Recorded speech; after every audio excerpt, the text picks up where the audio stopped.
Siguiendo con el programa, vamos a la ronda de preguntas. Disculpa. Ay, tome, me lo quito. Ah, ok, en la mano. Los que tengan preguntas ya saben que tienen que anotarlas en el papel. Sí, no más llegar. Vamos con la primera pregunta. La voy a leer.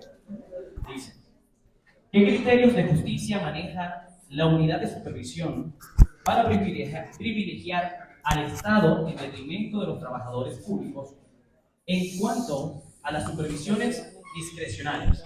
¿Acaso estos trabajadores públicos no deben gozar los mismos derechos que los trabajadores privados?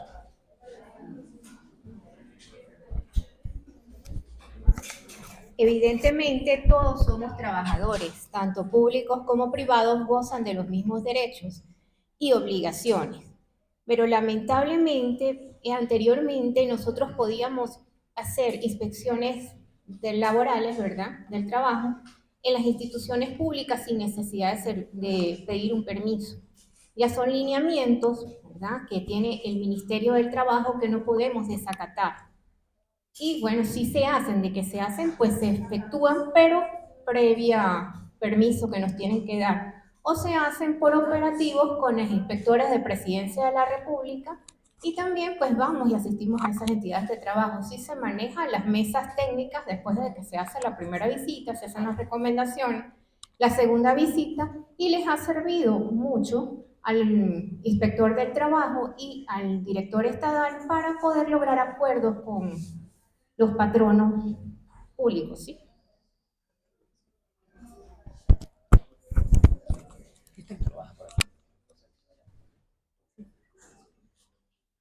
Esperamos que haya quedado claro. Continuamos con la siguiente pregunta. Dice: sobre el bono de transporte, por favor, amplíe. No es salario si convinieron que es ayuda, pero si lo dio unilateralmente, el patrono podría pensarse en una compensación salarial. Bonito, y te lo paso. Pásale, hija de que grabe. Bueno, la propuesta que se trae hoy sigue el lineamiento de la Sala de Casación Social sobre este tipo de ayuda de transporte, ¿ok? Que como se defina, como se acuerda, porque acuérdense que nosotros estamos diciendo que debe estar firmado, bien sea un contrato, bien sea un acta convenio, bien sea en una convención colectiva, debe estar establecido en qué consiste este transporte, esta ayuda de transporte, o ayuda como ustedes la quieran llamar. El sector público le dice guerra económica, pero debe estar definido y pactado, que el trabajador entienda que no es una retribución, es una ayuda, en este caso transporte, en el caso como ustedes lo quieran llamar, para ampliar la calidad de vida que él tiene y la de su familia. ¿Ok? Es lo que está planteando la sala social a través de esta sentencia que yo le indiqué por ahí. Permíteme ampliar un poquito más lo que es esa sentencia. Esa es 31 de marzo de la Sala de Casación Social. En esta sentencia, realmente la sala hace una acotación y una diferenciación de cómo se otorga dicho beneficio. La sala me da dos supuestos en dicha sentencia. Uno, que si yo estoy pagando una bonificación, es más, abren una puerta, y quizá yo lo puedo decir un poco más abierto que lo puedan decir los compañeros ponentes, ¿okay? Pero la sala abre, y no estoy diciendo que sea así, porque me pueden dar palos si yo voy con una de estas teorías y voy a los tribunales, ellos me pueden dar durísimo, ¿okay? Pero esa apertura o esa posibilidad que da la sala con esta sentencia, no me mire así, mi Harvey, ¿ok? Y voy a soltar, ¿ok? Sí, y ella me va a mirar feo, pero bueno, señores, que si yo doy una bonificación que no dependa de lo que es el trabajo en sí del empleado, sino que esté íntimamente ligado con la contratación del trabajador, repito, que no sea por la actividad que desarrolla, ¿ok? No por su productividad, sino porque está ligado a lo que es el contrato de trabajo como tal, esa bonificación no va a ser salario. Eso es lo que desarrolla la sentencia del 31 de marzo. Siempre que yo otorgo una compensación, una asignación, un beneficio, una bonificación, que la misma no tenga que ver con la parte productiva o lo que el trabajador produce en sí, y lo dejo establecido, como lo dice el doctor Juan Carlos, y eso ha sido ratificado en varias sentencias de la Sala de Casación Social, que lo deje sentado en acta convenio o que lo deje sentado en el contrato individual de trabajo. Señores, si es así, no entra en salario. Pero si yo no tengo absolutamente nada como demostrar que hay un convenio o que se esté dando esa bonificación, es por el contrato como tal, así sea verbal, pero que se pueda demostrar de alguna forma, ahí sí va a formar parte del salario. Y se va a tomar en cuenta entonces para pago de prestaciones sociales y demás conceptos laborales.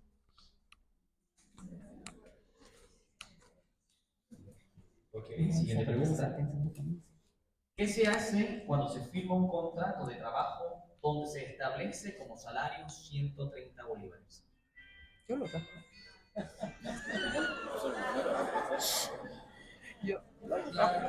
Realmente el salario mínimo decretado es 130 bolívares. ¿Qué pasa en la práctica? Que vemos que, por ejemplo, vamos a dar un ejemplo práctico, una panadería. El panadero tiene un salario equivalente a $60 semanales, ¿sí? Claro, ese es el paquete completo con cesta tica incluido. Ajá, los ayudantes de panadería más o menos están como en $50 y el resto de trabajadores en 45, ¿verdad? Las de caja, 40 las de atención al público, 25 a 30 van a estar los trabajadores de mantenimiento, ya me sé todos los salarios. Entonces, bueno, eso es más o menos lo que se maneja en una panadería. Cuando se hace una inspección, pues se les pregunta, ¿cuánto gana usted? Nosotros dejamos constancia en acta, cómo se lo pagan, todo. Incluso pues esas actas no las utilizan mucho, pero estaba hablando con el doctor y le decía, bueno, incluso sirve, ¿verdad? De cierta manera para demostrar pues, que se interrogó a los trabajadores y están devengando esos montos. ¿Qué es lo que pasa? En inspección, pues yo les digo, bueno, a mí no, ustedes tienen que distribuir esos montos, que está incluido el cestatique, los días feriados, que está todo, tiene que ser distribuido allí, que hay unos beneficios sociales de carácter no remunerativo. Si hacen el acuerdo, pues ya eso ya no es mi competencia. Yo llego a la segunda visita, veo los acuerdos, ya todo está estructurado. Yo no le puedo decir al patrono no ponga 130 bolívares. Generalmente yo le digo, pues haga de verdad una estructura de costos. Mire usted mismo cuánto puede pagar en prestaciones sociales y manéjese, porque la idea tampoco puede cerrar las entidades de trabajo. Difícilmente, pues 130 bolívares, ponga un salario más alto. Sí, hay entidades de trabajo que manejan 40, 50 dólares, entonces de salarios desde allí parten todas las... Pero no le puedo decir que no tampoco. ¿Por qué? Porque ese es el salario mínimo decretado. Si él quiere colocar eso y el resto, ¿verdad? Para completar los 60 dólares de tatique, el bono de transporte y tal, ya no le puedo decir que no.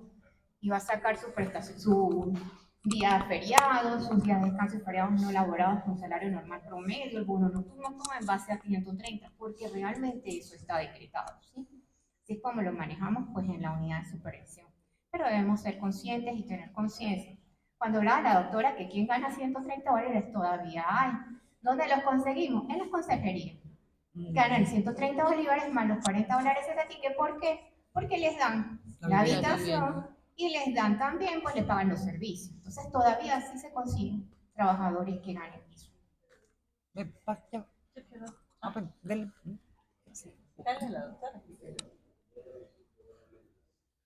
Pero yo quisiera ampliar un poquito o agregar algo a lo que ha comentado la doctora Minharbi. La ley establece el mínimo. Sin embargo, esto considero que ha sido pues, una mala práctica por parte de los empleadores. ¿Por qué?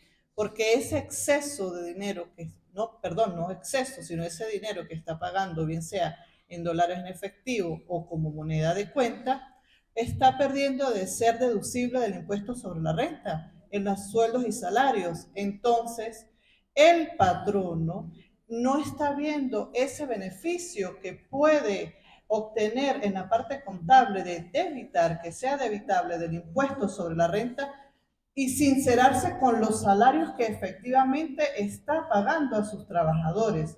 Entonces, deben organizarse, eso es parte de la asesoría de los abogados laboralistas para las empresas, y que se organicen, se pongan en orden para que cuando vaya la supervisión, pues no incurran en sanciones. Yo no iba a hablar, pero creo que es necesario también opinar. Académicamente. Porque cada caso es particular. Fíjese, tenemos una mala praxis y nosotros no podemos desde la academia avalar lo que ocurre en la realidad de los hechos. Nosotros hablamos que el proceso laboral posee principios. ¿Y cómo llevamos o materializamos esos principios dentro de la administración de justicia laboral? La realidad de los hechos sobre las formas y apariencia.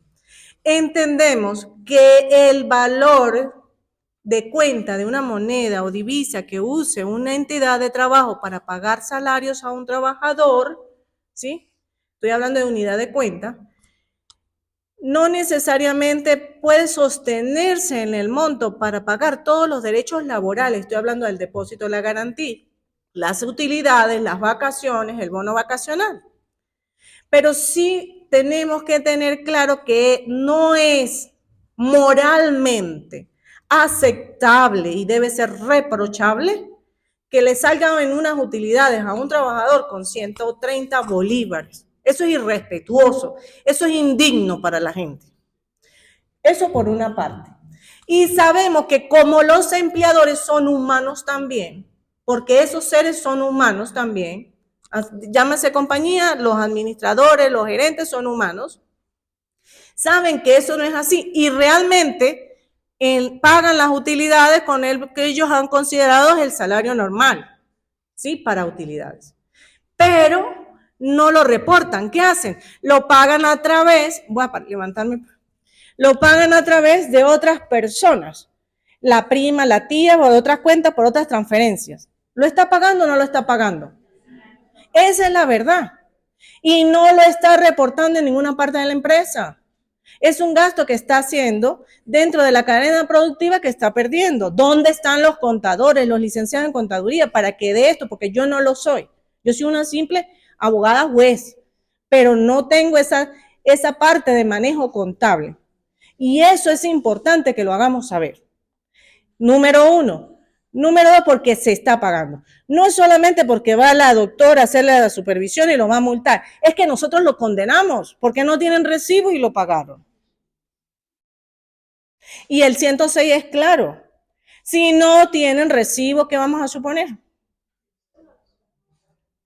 Que lo que dice el trabajador es salario. ¿Cuál es el debate en nuestra materia? No, el debate no es los 15 días de vacaciones para el primer año, no es el bono vacacional, no es el mes ni los 120 días de utilidades. Ese no es el debate. El debate no son los 15 días trimestrales del depósito. El debate es qué salario voy a usar para cuantificar esos conceptos laborales.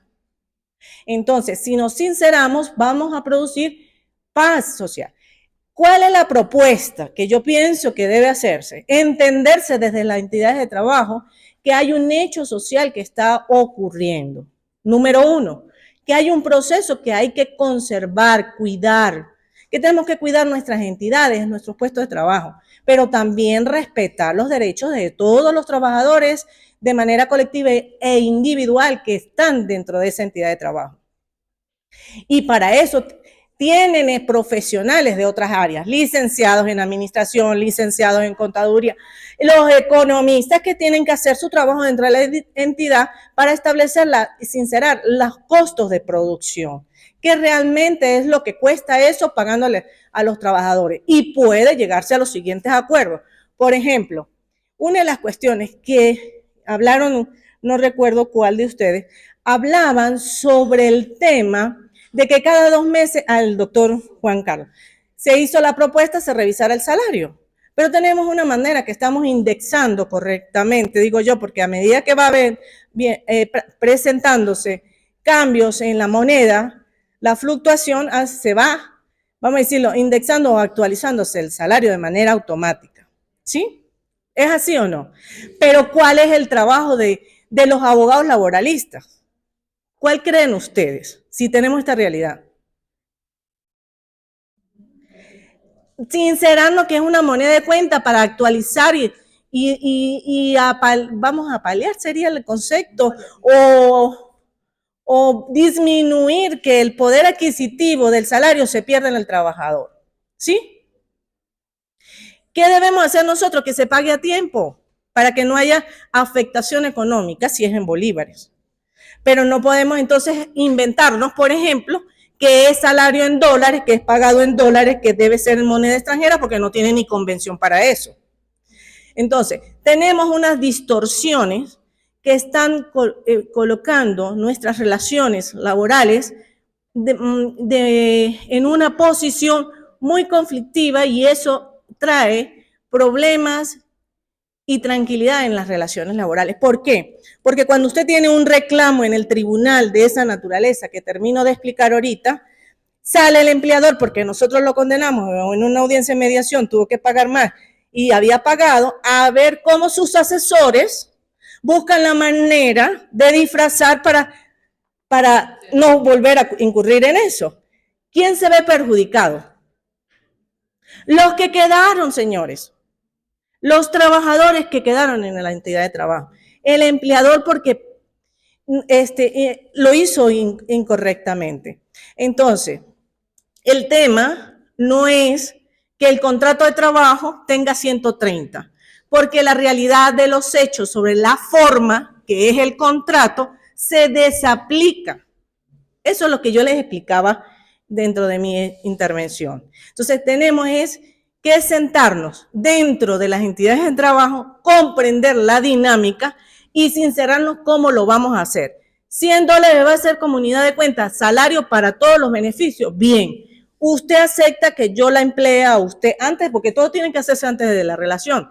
Después que empieza la relación, entonces empiezan los problemas porque no se sinceraron, ¿verdad? Y le dice, mira, tengo este paquete, salario 100, cestatique 40. Esto es comunidad de cuenta. Quincenalmente se va a pagar conforme a la tasa del Banco Central de Venezuela. Ok, bien. Nosotros tenemos un beneficio de alimentación complementario que los tenemos en 150. Eso está de esta forma, con carácter no salarial, que ella acepte la vinculación con esas características. Que yo sume todo y que todo esté discriminado en recibos correctamente, con indicándose el artículo 104, salario, 105, literal, el numeral 2, por ejemplo. Transporte. El transporte es porque el señor viene de lejos. Voy a darle una bonificación a estas personas que están en X distancia para que se traslade. Ah, bueno, entonces eso va a tener para el traslado, no para, no sé si me explico, qué es lo que están tratando ellos de indicar, que se lean la sentencia para que podamos entonces comprender lo que está pasando. Señores, ¿cuesta mucho esto? No, solamente tenemos que tener voluntad, si no la van a tener a ellos y nosotros haciendo nuestro trabajo de condena. También estamos claros para también entender, tenemos trabajadores que exigen porque esa es la realidad y después desconocen. Nosotros no tenemos trabajadores bobos. No podemos colocar a las personas en un estado de disminución o de indignidad por considerar que no tienen capacidad de entender que están en una relación y que esas son las condiciones que aceptaron. Pero tienen que estar claras y por escrito. Yo creo que es conciencia ciudadana de la vinculación laboral.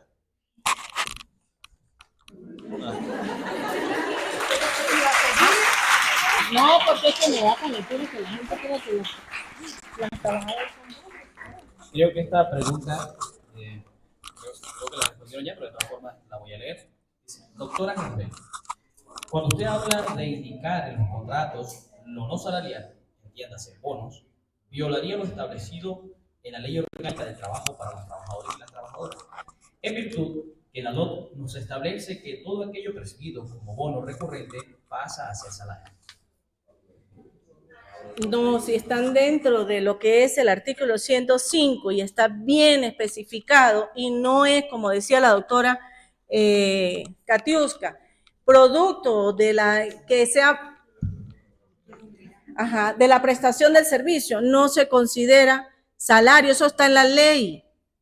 Lo que hay es que definir, porque, por ejemplo, un bono de productividad, es decir, yo le doy a él y le digo, mira, si usted vende 10 pantalones, usted va a ganar $1 por cada pantalón, el equivalente, y él vendió 20, ¿qué es eso? Salario, porque la actividad de él es lo que generó la riqueza y la producción para mí. ¿Sí? Ahora, distinto es que yo, mire, usted vive en, no sé, en Mucuchíes, y yo necesito que venga, y él me dice, no, pero es que voy a renunciar, y yo le dije, mire, le puedo dar un bono de ayuda de transporte para que usted venga y me voy por el artículo 100. No está vinculado a la producción propiamente, sino una ayuda para que él siga prestando el servicio en cierta forma, y es un convenio entre nosotros para que él no renuncie. Veamos las diferencias, y no nos cerremos en la posibilidad de limitar lo que las partes de libre voluntad también puedan crear en esas vinculaciones. No me ve más. Son 30 minutos.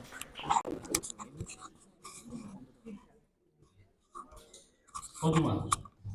Doctora Katiuska, la decisión del inspector de trabajo para la no procedencia de una solicitud de despido de un trabajador por falta de notificación de la inspectoría pudiera ser impugnable.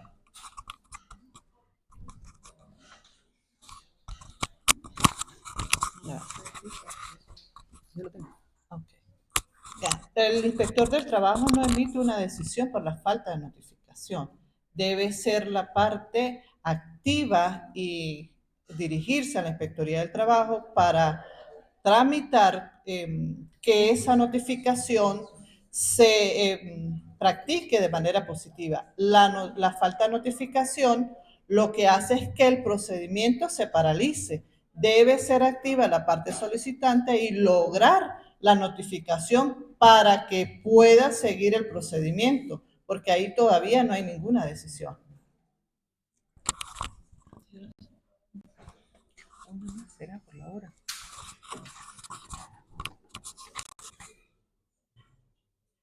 La NOT dice, podría dar permiso para estudios. La convención colectiva dice, tiene permiso para estudiar si sacas 14 puntos. De lo contrario, se te quita el permiso. ¿Es legal?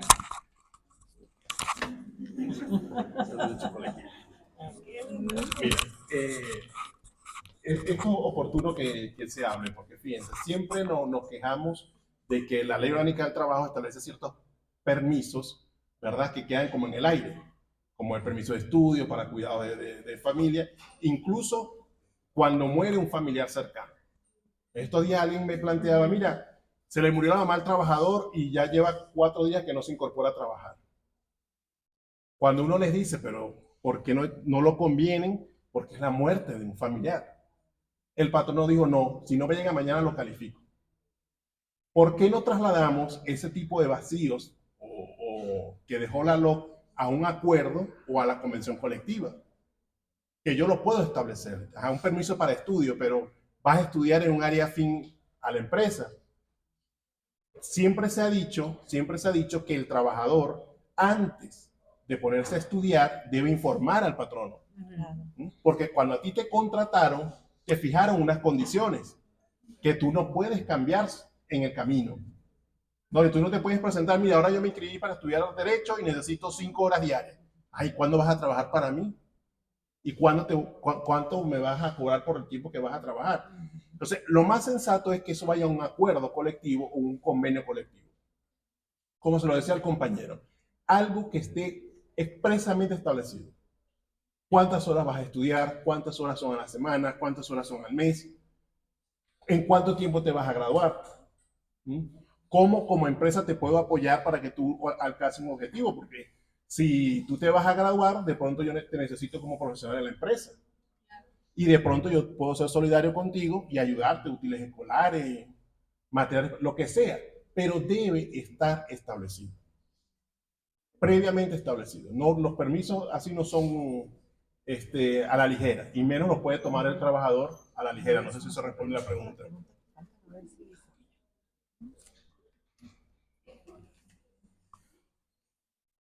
Por cuestiones de tiempo, vamos con la última pregunta para finalizar. ¿Cómo se hace saber al empleador de que el paqueteo es salario? ¿Cómo? No sabe. ¿Cómo es la cosa? Él lo sabe. La ignorancia de la ley. ¿Cómo es la cosa? ¿Cómo se hace saber? ¿Cómo se hace saber al empleador de que el paqueteado es salario? Ya lo sabe. Claro, está consciente. Bueno, pues aquí lo digo como abogado litigante, ¿ok? Esa es función nuestra, porque los conocedores del derecho somos nosotros y sabemos que eso está prohibido, ¿ok? No podemos pagar prestaciones sociales, no podemos pagar vacaciones, utilidades semanalmente o quincenalmente o mensualmente, porque eso está prohibido, ¿ok? Jurisprudencialmente, no de las últimas sentencias, esto viene desde que estábamos en Corte Suprema de Justicia. Para los que están más muchachos, eso era lo que se llamaba, así se llamaba antes el Tribunal Supremo de Justicia. ¿Okay? Desde allí vienen sentencias de eso. Y no se puede ese paqueteado. Y fueron perfeccionando esas sentencias. Hasta el momento no ha salido ninguna. Una por allá, que vamos a estar claros. Hay sentencias del TCJ que a lo mejor tienen ciertos sesgos. Bueno, lo puedo decir yo, ellos no lo pueden decir, pero yo sí lo puedo decir. Tienen ciertos sesgos políticos. Y era una empresa del Estado que dijeron que se valía el paqueteado. Pero después muchas personas han intentado aplicar ese paqueteado y les han dicho no es válido. Por allá oí a alguien en una oportunidad en un grupo WhatsApp que no, que sí se puede porque eso está establecido y se estaba sentencias y esto. No, no, hay que estar claro. Uno va con un paqueteado a un tribunal, sea en Mérida, sea en Barinas, sea en Táchira, sea en cualquier lado, y le van a dar palo, como se dice. ¿Okay? ¿Por qué? Porque no podemos decir que lo exceptuamos de salario. No, pero es que yo le pagaba el bono, el cestatique. Ahí donde está escrito. O sea, esa es una función de nosotros como abogados litigantes que tenemos que hacer entrar en conciencia a los empleadores. ¿Okay? Si no podemos, porque la persona es muy cerrada en ello, pues muy sencillo, quien va a entrar entonces en juego va a ser la señora que tengo al lado y su grupo de trabajo, porque van a ir a la supervisión y se van a percatar de ello y va a venir todo el procedimiento y después le va a pasar allá a la doctora Darcy. Y la doctora Darcy pues, va a emitir una decisión, como una providencia con multa.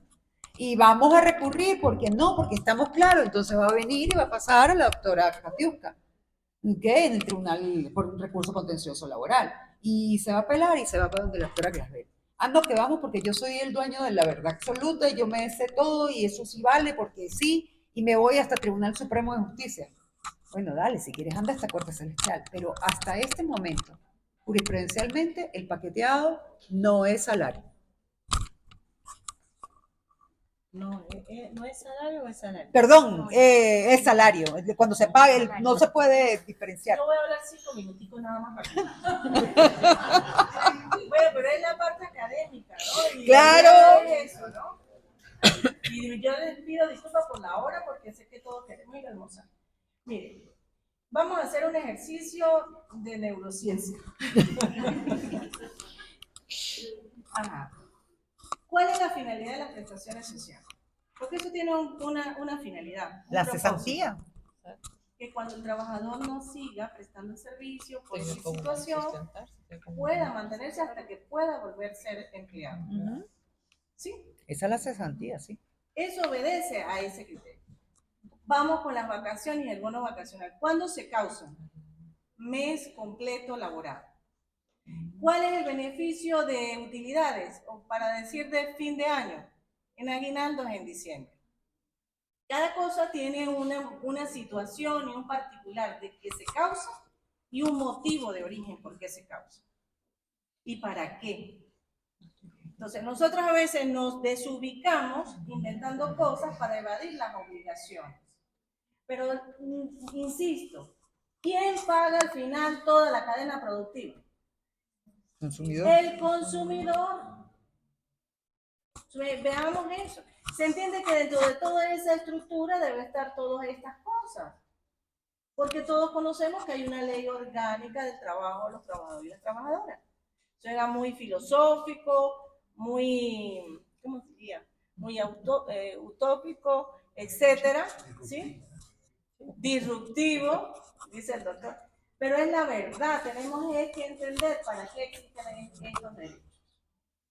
Entonces, lo único que yo he visto es el área de la construcción que por costumbre han venido liquidando anualmente. ¿Sí o no? Eso sí se sabe sobre esa rama. Pero del resto ya es una cuestión que le dice, le voy a dar $300 al trabajador como unidad de cuenta para pagar. Pero ahí va todo incluido. Eso no es una oferta engañosa a los trabajadores también. Ahí no le están diciendo que va paqueteado, ¿verdad que no? Y le voy a pagar bastante, pero va todo incluido. Y no hay prestaciones cuando termine. Y no hay prestaciones cuando termine. Pues no le pague el bastante, págale 200 y le guarda 100 y se lo da en diciembre cuando le toque, cuando termine la relación. Es el mismo costo, pero bien. Entonces, volvemos al tema. Entender lo que es el derecho del trabajo y aplicarlo tiene que llevarnos a una conciencia de cómo debemos relacionarnos. Y no puede ser de otra manera, sino con la verdad y la sinceridad. Y esos trabajadores que piden, que solicitan eso no se les puede permitir, porque entonces no estamos hablando que están bajo dependencia. Y discúlpame que utilice, la dependencia es justamente eso. Tengo unas reglas, me someto a esas reglas, y las reglas están claras, y acepto las condiciones, porque yo fui al empleo, yo fui a buscar ese empleo, había un puesto de trabajo y lo acepté lo que me presentaron, pero tenemos que ser sinceros y no lo estamos siendo.